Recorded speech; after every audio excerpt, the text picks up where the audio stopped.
இந்த மாதிரி வாயில அடிக்கிறதுலாம் எதுவும் இல்ல. நடக்கிறப்ப நீங்க எதை அடிப்பீங்க?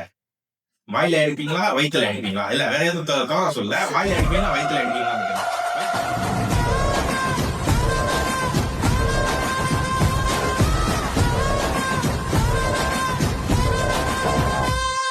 Before I go into further with our topic, I would like my very dearest friend G wanted to introduce about herself. Okay? இதோ ஆரம்பிப்பாங்க. ஹலோ வணக்கம்.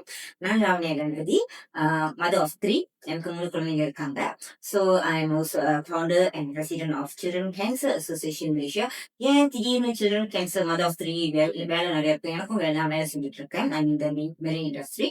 ஸோ சில்ட்ரன் கேன்சர் அசோசியேஷனுக்கு ஏன் நான் வந்தேன்னா, என்னோட முதல் குழந்தை மஹியா பாலா ஜெகநாத், அவங்க ஒரு சர்வைவ் 6 வயதுல அவங்களுக்கு கேன்சர் கிரிட்டிக்கல் டயக்னோஸ் பண்ணாங்க. அவங்களுக்கு ஒரு ஹை ரிஸ்கான கேன்சர். ஸோ ஒரு 4 இயர்ஸ் போராட்டத்துக்கு அப்புறம் அவங்க இப்ப ரிமிஷன்ல இருக்காங்க. So touring my journey this cancer surviving இந்த ஜேர்னில நான் என்ன நிறைய பேர் பார்த்தேன்னா, பணம் இல்லாமல் நம்ம நாட்டுல கேப்சி சாப்பிட்டு இருக்கோம். நிறைய இதுல நம்ம சாதாரணமா ஒரு ஒரு ஒரு ரொம்ப ஏழை நாடுன்னு கூட சொல்ல முடியாது ஒரு கேன்சர் ஒரு அசோசியேஷன் ஒரு மலேசியா நாட்டுல.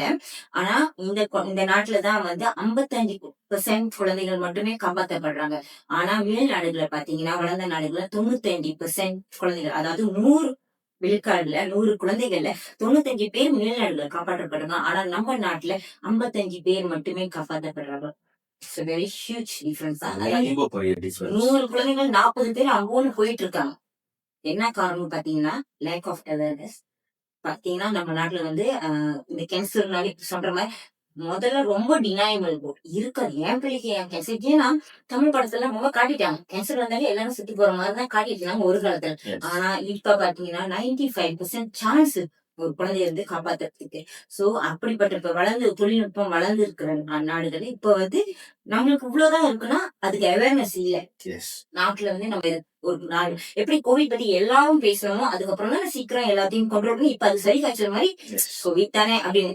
எப்படி நம்ம நாட்டிலேயே இந்த கேன்சர் மாறும்னா இந்த அவேர்னஸ் தான். ரெண்டாவது பாத்தீங்கன்னா, நம்மளுக்கு எம்பத்தி இருக்கணும். அதாவது மத்தவங்கள இடத்துல வச்சு பாக்குற அந்த எம்பத்தி. இப்ப நம்ம நாட்டுல பாத்தீங்கன்னா மோஸ்ட்லி இப்ப ஆஸ்திரேலியா எல்லாம் எடுத்துட்டு ஒரு அசோசியேஷன் இருக்கும். அதுல பணம் போட்டாங்கன்னா அந்த நாட்டுல வர எல்லா குழந்தைங்களையும் அந்த அசோசியேஷன்ல இருந்து பணம் போகும். சோ அவங்களுக்கு ட்ரீட்மெண்ட் ஃப்ரீ ஆகும். ஆனா நம்ம நாட்டுல அப்படி இல்லை. என்னன்னா அந்த இடத்துல ஆஹ் இப்ப நம்ம அசோசியேஷனே இருக்கு. ஆனா காசு கேட்கறதுக்கு ஆள் வர மாட்டாங்க. ஏன்னா வைக்கப்படுறாங்க. ஏன்னா அது புவர் பீப்புள்.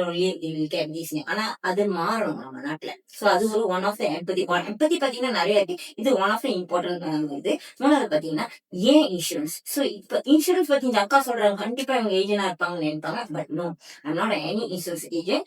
பட் நான் இதை என்னோட ஆர்வத்திலேயே 4 இயர்ஸ் ஜேர்னில இல்லை நான் பார்த்திருக்கேன். இன்சூரன்ஸ் இருக்கிறவங்களுக்கும் இன்சூரன்ஸ் இல்லாதவங்களுக்கும் உள்ள டிஃபரன்ஸ் நான் பார்த்திருக்கேன். சோ பொதுவா எடுத்தாலே கவர்மெண்ட் ஹாஸ்பிட்டல் இருக்கு அப்படின்னா அவங்க எவ்வளவுதான் செய்வாங்க.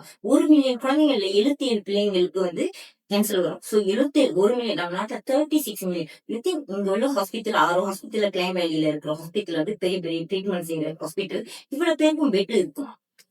Very simple. ஒவ்வொரு ஒரு சாதாரண போன் மேரோ டிரான்ஸ்பிளான்ட் பாத்தீங்கன்னா 3 லட்சம், ஒரு 3.5 லட்சம் வெளியில இருந்து கவர்மெண்ட்லயே பாத்தீங்கன்னா பிபிஎம் அந்த மாதிரி பாத்தீங்கன்னா 1.5 லட்சம் வெளியே வரும். சோ இது எல்லாத்தையும் இருக்கும். ஒரு 1500 வழி சராசரி சம்பளம் இருக்கிறவங்களுக்கு இது நம்மளால பண்ண முடியுமா? சோ இதுக்காக தான் நான் இன்சூரன்ஸ் அவ்வளவு முக்கியம்ட்டு நான் ப்ரீச் பண்ணுவேன். சோ இந்த 3 விஷயத்துக்காக தான் போராடிட்டு இருக்கேன் ஒரு 4 இயர்ஸா. So yeah that's me. அந்த இதுலதான் இந்த அசோசியேஷனை நம்ம தோற்றுவித்து இப்ப ஒரு 2 இயர்ஸா சக்சஸ்ஃபுல்லா செஞ்சுட்டு இருக்கோம். இன்னும் வரைக்கும் தேதி பாத்தீங்கன்னா 87 குழந்தைகளுக்கு நம்ம சப்போர்ட் பண்ணிருக்கோம். இப்ப ஆக்டிவ் கேம்பெயினா 17 குழந்தைகளுக்கு நம்ம பில்ஸ், அவங்களோட ஃபுல் ட்ரீட்மெண்ட் பில்ஸ் நம்ம கட்டிக்கிறோம். சந்தோஷம் G.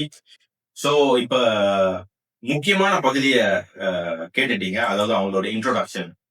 So first, she's a very good friend of mine, a child, mother of 3 child, and she is also a president of Children Cancer Association.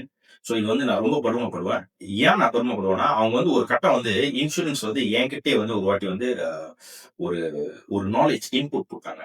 என்ன சொன்னாங்கன்னா, நீங்க கொஞ்ச நேரம் செக் பண்றீங்களா ஜி, உங்களோட இன்சூரன்ஸ் அந்த போன் மேரோ டிரான்ஸ்பிளான்ட் வந்து எப்போ Yeah, அடிக்கும் 2 years. You still Yeah, 2 years back. நீங்க ரோட்ல இருந்தீங்க அப்ப பாப்பா was not well and I was calling and getting in touch with you. That's why you told, please check your insurance whether how many times they cover. The policy and the clauses. Yes, Yeah, அந்த yeah, phone yeah. மேரோ இதை check பண்ணுங்க. நீங்க அதை சொன்னீங்க, அது ரொம்ப சீரியஸா எடுத்துக்கிட்டு I also did a lot of research. Yes, many insurance company only offers once. Yes. Okay, and இப்ப புது புது ப்ராடக்ட்ஸ் எல்லாம் வர்றப்ப வந்து கொஞ்சம் எல்லாத்தையும் செக் பண்ணுங்க. ஏன்னா சிலவுல அது கூட நம்ம கவர் பண்ண மாட்டாங்க. ஓகே, புது திங்ஸ் எல்லாம் நடக்குது. ஸோ இப்ப அவங்க அவேர்னஸ் கொடுக்குறப்ப நீங்க இதெல்லாம் கேட்டுக்குங்க, தெரிஞ்சுக்குங்க. அதாவது அவங்க வந்து இன்சூரன்ஸ் இண்டஸ்ட்ரியிலே சம்மந்தம் இல்லாத ஒருத்தவங்க, அவங்க அனுபவத்துல அவங்க குழந்தைக்கு இந்த மாதிரி நடக்கிறப்ப அவங்க கோ த்ரூ பண்ணதை ஒண்ணு ஒன்னா ஷேர் பண்ணுவாங்க. சோ இந்த ஷேர் பண்ற நேரத்துக்கு தான் நம்மளுக்கும் கொஞ்சம் ஐடியாஸ் எல்லாம் கேட்கணும். எஸ், அப்ப சொல்றப்ப வந்து நீங்க என்னைக்குமே சொல்லிடக்கூடாதுல. இப்ப கேன்சர் பத்தி பேசினா வந்துடும். எனக்கு வந்து என்னோட ஒரு சர்ஜன் கூட இருக்காங்க, எனக்கு தெரிஞ்ச ஒரு வெரி குட் சர்ஜன். அவர் வீட்டுல வந்து இன்சூரன்ஸ் விட்டுருங்க, மருந்து கூட வீட்டுக்கு கொண்டு போக மாட்டாரு. Is specialist. மருந்து கூட வீட்டுக்கு கொண்டு போக மாட்டார். நான் கேட்டேன், ஏன்? இது உண்மையான கதை. ஏன்னு கேட்டேன். இல்ல, மருந்தெல்லாம் கொண்டு போனா வீட்டுல அதை நம்ம அட்ராக்ட் பண்றோம்ன்றாங்க. சோ இந்த மாதிரி சொல்றப்ப எனக்கு வாய் அடிச்சு போயிட்டேன், உண்மையா வாய் அடிச்சு போயிட்டேன். எஸ், அவங்க ஒரு ஸ்பெஷலிஸ்ட் வேற இந்த மாதிரி சொல்லுவாங்க, நான் இதை எதிர்பார்க்கல. அப்புறம் இன்னொரு வார்த்தை சொன்னாங்க. ஏன்னா எனக்கு கூப்பிட்டதுன்னு இன்சூரன்ஸ்க்காக கூப்பிட்டாங்க. ஏன் கூப்பிட்டாங்கன்னா, நான் ரிவ்யூ பண்ணி பேசுறதுக்கு. இதெல்லாம் சிலர் பேசிக்கிட்டே இருக்கும், திடீர்னு ஏதோ நடந்துடும். ஓகே, நான் போய் பேசி முடிச்சுட்டு வீட்டுக்கு போறப்ப அதுக்கப்புறம் காலேஜ் காணும். ஆஃப்டர் 1 year சென்று திரும்பி எனக்கு கூப்பிடுறாங்க. அப்பதான் இன்சூரன்ஸ் எடுக்க போறாங்க. So you see the gap there. So that is this myth is true. நிறைய பேர் இருக்காங்க. அவங்க அந்த பொண்ணு சொன்ன மாதிரி வீட்டுல கேன்சர் பத்தி பேச சொல்லுவாங்க. சோ இந்த மாதிரி வாயில அடிக்கிறதுலாம் எதுவும் இல்ல. நடக்கிறப்ப நீங்க எதை அடிப்பீங்க?